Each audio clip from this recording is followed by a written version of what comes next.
Anteriormente no universo cinematográfico de Kung Fu Panda. Aqui conhecemos Po, um panda grande, gordo e não tão habilidoso que foi criado por um pato e sonha em ser um grande mestre em Kung Fu. Por pura conveniência do destino, porque de acordo com a mitologia da própria saga, acidentes não existem, Po acaba se tornando não só um mestre em Kung Fu, como também o Dragão Guerreiro, um mestre responsável por manter a paz e enfrentar tudo o que puder enfrentar para manter o equilíbrio no mundo. Assim ele enfrenta e derrota Tai Lung, conhecido por mim como Quem me negou o meu destino? Quem me negou o meu destino? Um mestre que achava que ia ser o Dragão Guerreiro, mas não foi porque tinha maldade no coração. Também enfrenta Shin, um pavão psicopata responsável por assassinar pandas, visto que existe uma profecia de que no futuro ele seria derrotado por um guerreiro preto e branco. E por último Kai, um bode obcecado em uma coisa poderosa chamada Chi, que matava os outros para conseguir isso, que foi derrotado pela própria tartaruga Oogway, ficou por 500 anos preso no mundo dos espíritos, mas conseguiu o Chi de um monte de mestres lá dentro e quando saiu um dia foi derrotado pelo próprio Po. Bom, a coisa é que Kung Fu Panda tornou-se uma das melhores trilogias animadas de todos os tempos. Assim fizeram séries que focavam não só no Po, mas também nos Cinco Furiosos, no Shifu, etc, etc. E apesar desse pequeno contexto inicial, eu te recomendo fortemente a assistir ao meu vídeo sobre a trilogia de Kung Fu Panda. Link aí em cima, mas com tudo já contextualizado, seguimos. Kung Fu Panda tornou-se uma trilogia perfeita e como arrecadaram uma gigantesca base de fãs por todo o mundo, uma hora ou outra alguém ia querer lançar alguma coisa pra estragar o que já tava bom. E então é por isso que hoje nesse canal, Kung Fu Panda 4. Nossa história começa com ele, o temível Tai Lung, que supostamente estava preso no mundo dos espíritos, atacando uma base de trabalhadores e mandando avisar que tá de volta e ninguém mais pode detê-lo, nem mesmo o Dragão Guerreiro. Enquanto isso, o Po tá derrotando essa espécie de arraia gigante voadora e pra ele as coisas vão bem. Po é adorado por ser o Dragão Guerreiro, Po cumpre bem suas responsabilidades e craque, aonde estão os Cinco Furiosos? Se pergunta você. Bom, estão em missões solos e ao menos sobraram essas estátuas de papelão em tamanho real deles, respondo eu. Haha, muitíssimo engraçado. E claro, devo dizer que não é nada legal os Cinco Furiosos não participarem do filme, porque aqueles 5 personagens são muitíssimos carismáticos e bem estabelecidos. Quem não lembra de cenas hilárias deles nos filmes anteriores? Acabei de descobrir que o meu pai não é meu pai de verdade. Seu pai, o ganso, deve ter sido um choque enorme. Nossa, eu sou sortudo. Nunca tive problemas com meu pai. Talvez porque mamãe comeu a cabeça dele antes de eu nascer. A coisa vai pra frente mesmo quando o Shifu chama o Po e fala: Po, precisamos de um sucessor para ser o Dragão Guerreiro, porque você não será mais o Dragão Guerreiro. Você será um líder espiritual, igual a tartaruga Oogway foi, pois ela confiava em você e te deixou até esse cajado mágico de presente. Po primeiramente nega porque diz que não tem preparo pra ser isso e prefere bem mais ser o Dragão Guerreiro, porém depois aceita porque meio que é obrigado a aceitar e logo eles começam a buscar candidatos para ser o novo Dragão Guerreiro. Então eles assistem às apresentações desse bode, desse porco, desses outros bichos que eu não sei o nome nem a raça e apesar dos candidatos serem bons, Po não quer passar o bastão. Shifu então manda o Po tentar buscar alguma resposta do universo pra esse problema, então ele tenta meditar, não consegue porque tem dificuldade de concentração e provavelmente é um bicho muito propenso a ter esquizofrenia porque tem um monte de vozes na cabeça, mas no Peipum, Po vê esse bicho invadindo o palácio e diz: ué, que parada é essa? Essa é Zen, ou Gen, uma raposa ladra que causa maior bagunça aí dentro.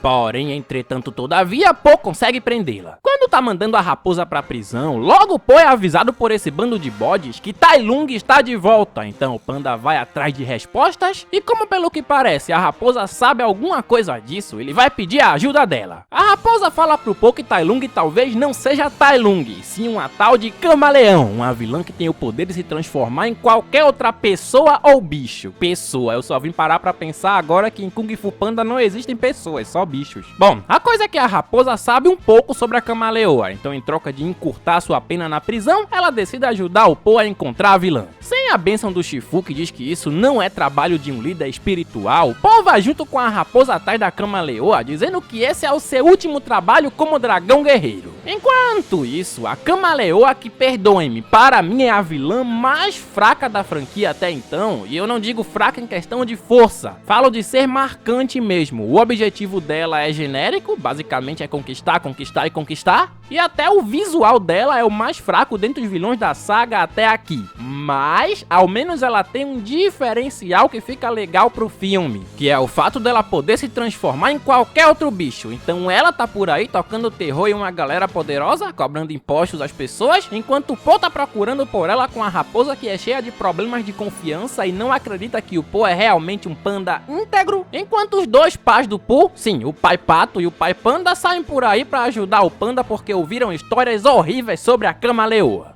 Em determinado momento, Po e a raposa acabam parando numa espécie de bar cheio de bandidos, então tentam pegar uma informação aqui e ali, mas logo tudo aí dentro fica uma bagunça porque a raposa não consegue parar de roubar, então ela sai roubando ladrões, os caras tentam matar ela e o Po, mas óbvio, por fim tudo acaba terminando bem, inclusive, passando pro lado analítico da coisa, as lutas aqui não são ruins, a coreografia é boa e a animação, apesar de eu achar que poderia ter sido melhor, visto que a DreamWorks há um tempo atrás nos trouxe Gato de Botas 2, que se não viu, deixa o link aí em cima, não é ruim. Enquanto vão num barco até a cidade da Cama-Leoa, descobrimos um pouco mais sobre a história da raposa quando ela nos conta que teve uma infância difícil, que viveu sozinha, que roubava pra sobreviver, até que um dia ela foi adotada por alguém e as coisas melhoraram apesar dela nunca ter deixado de roubar. Quem é esse alguém, se pergunta você? Bom, já eu te conto, respondo eu, mas acredito que já está claro. Coisa de roteiro previsível. Chegando na cidade, logo vemos que aqui tudo é meio corrompido por causa da influência da Camaleã. E pra piorar, aqui a raposa é uma criminosa altamente procurada. Então ela é presa e o Po, só por estar com ela, é levado também. Aqui vou dar uma pausa pra reclamar porque o canal é meu e devo dizer que eu não gosto nada do Po chegando nos cantos e não tendo influência alguma. Parece que ninguém conhece o Po. E não tô dizendo que ele deveria ser uma espécie de deus só por ser o dragão guerreiro. Porém, não me agrada que ninguém conheça o Po. Ninguém conhece nem o termo dragão guerreiro nessa cidade. Cadê a grandiosidade da coisa? Enfim, a coisa é que a raposa abre com uma facilidade imensa essa gaiola e temos ela, a cena de perseguição.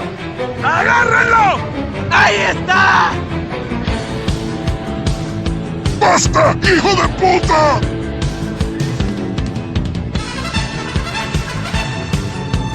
Com a ajuda da raposa que conhece tudo nessa cidade, nossos queridos acabam indo parar numa espécie de submundo dessa cidade. Um lugar cheio de criminosos, adivinha só, a raposa também é procurada. Então ela é encurralada por esse tatu que era o antigo mentor da raposa, e aqui, ao invés de uma briga, o Po resolve tudo na base da conversa porque é isso que um líder espiritual faria. Ele basicamente fala que usar violência agora não seria tão legal e todos os inimigos vão embora dizendo que ele tá certo, que usar muita violência depois é melhor do que usar pouca violência agora. Grandes ensinamentos de Kung Fu Panda, obrigado filme. Bom, enquanto o Po e a raposa estão tentando buscar ajuda embaixo, fora da cidade, os pais do Po acabam achando aquele bar da briga e temos uma cena que eu ri, confesso. Havia um panda aqui. Conhece ele? Conheço, sim, eu sou o pai dele. Na verdade, toda essa sequência é muito legal, porque o pai panda também acaba entrando aí dando uma de lutador cruel, tenta botar medo nos caras do bar, e como ele é gordo e esse bar foi construído em cima de um pico de uma montanha, tudo acaba dando certo. Sem sombra de dúvidas, pelo menos para mim, essa foi a melhor sequência de comédia do filme. Enfim, quando Po e Zen finalmente chegam no palácio da Cama-Leoa, eles até tentam andar por lá sem chamar a atenção de ninguém, mas bum! Inclusive é muito clichê e até um pouco vergonhoso esse tipo de cena, mas o que importa é que juntos eles passam por inúmeras e horripilantes armadilhas, porém em uma delas Po é preso e descobrimos que esse tempo todo a pessoa que tinha adotado a raposa no passado foi a própria Cama-Leoa, ou seja, a raposa era uma agente dupla, uma traidora. E eu não acredito em você. Eu não acredito. A história da Camaleoa era a seguinte: ela era uma fracassada, sonhava em ser uma mestre em Kung Fu, porém sempre era rejeitada. Então um dia ela decidiu ser vilã e acabou virando uma genocida. Ela é tipo Hitler depois de ser rejeitado na escola de artes. Apesar dela ter o poder de se transformar em qualquer pessoa, ela não ganha as habilidades de luta daquela pessoa, porque o poder vem de dentro, do espírito. Então ela arquitetou tudo desde o começo com a raposa para conseguir dupor o cajado do Oogway, e com ele, o cajado, ela vai conseguir acesso ao mundo espiritual e roubar todas as habilidades dos mestres presos lá dentro. Bom, apesar da raposa realmente ter gostado do Po porque ele era um bom panda, ela o traiu. Então a Camaleoa joga o dragão guerreiro desse penhasco. Todos pensam que ele morreu. Na verdade, ninguém pensa, pelo menos nós, o público, tá na cara que ele não morreu. E ele realmente não morreu porque ficou pendurado nesse pedaço de pau, e adivinha quem aparece pra salvá-lo?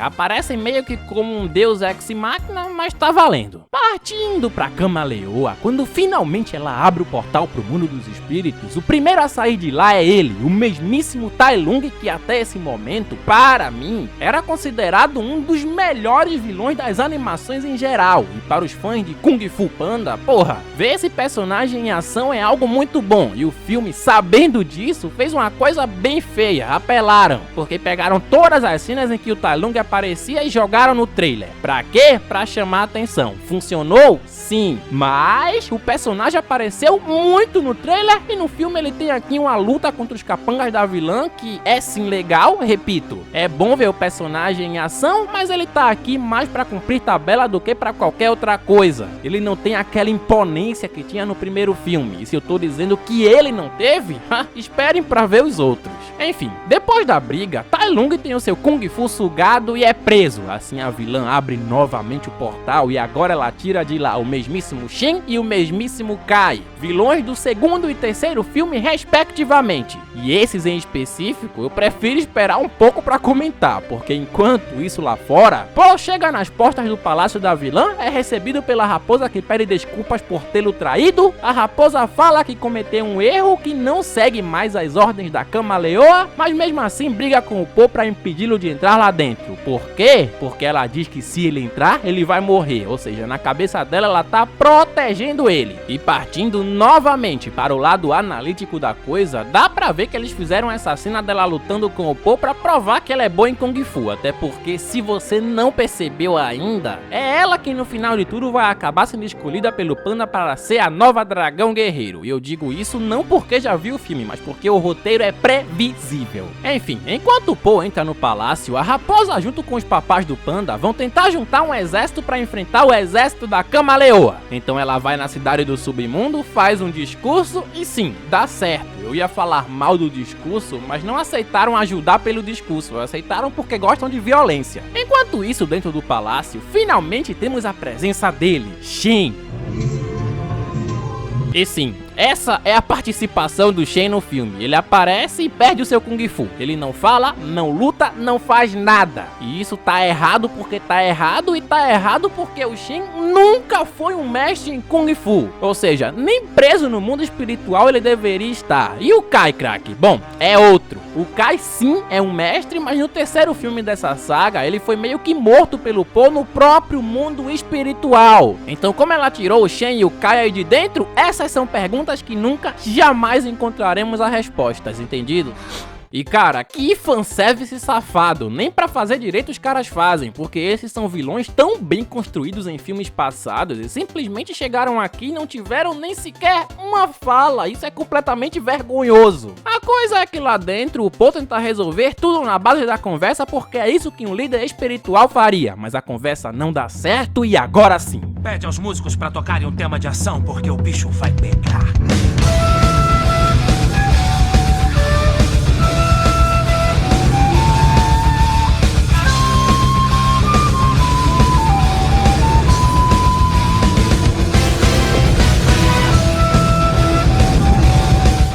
Fim, Po é preso, aconselha a raposa a ser ela mesma e com o cajado a raposa aplica um golpe na Camaleoa. Um golpe que inclusive eu nem sei como ela aprendeu, porque o Po só ensinou uma vez e nem mostrou direito. É uma grande prodígia essa raposa. Assim, por fim, Po demonstra que não estava preso coisa nenhuma e que só deu o cajado e um conselho à raposa porque queria dar uma nova chance pra ela. Então os malvados perdem, os bonzinhos vencem, Po devolve o Kung Fu dos mestres que foram presos no mundo espiritual e por livre e espontânea vontade, o que não faz o puto sentido visto que o Kai no terceiro filme sonhava em sair do mundo espiritual, todo mundo volta pra lá o mais tranquilo possível e ainda levam junto a vilã. Ah, pior, antes eles ainda se ajoelham pro Po demonstrando respeito. Vocês têm noção do quão ridículo é o Shin se ajoelhar pro Po demonstrando respeito? Cara, o maluco simplesmente era um genocida de pandas, vai com esses papos tortos pra lá, fio. No final, como já mencionado antes, a raposa é escolhida como novo dragão guerreiro, mesmo o Shifu achando isso uma má ideia. Po se torna o líder espiritual desse lugar e os 5 furiosos, numa espécie de cena pós-créditos, também aparecem para ajudar a raposa a treinar. Detalhe, eles não dizem uma palavra sequer. Ridículo! Para mim, Kung Fu Panda 4 é definitivamente um filme que não deveria existir. É horrível, a pior coisa que eu já assisti na vida? Não, muito pelo contrário. Mas comparado aos filmes anteriores, ele é um desrespeito. Por que desrespeito é a palavra? Simplesmente porque ele não honra o que essa trilogia primária um dia foi. Um marco. Comigo, Kung Fu Panda 4 tem um triste 6. Até a próxima. Deixa pra lá, cara. Aí, você já viu um novo vídeo na televisão? Demais, eu tô ligado em tudo que tá rolando. Falou. Hã?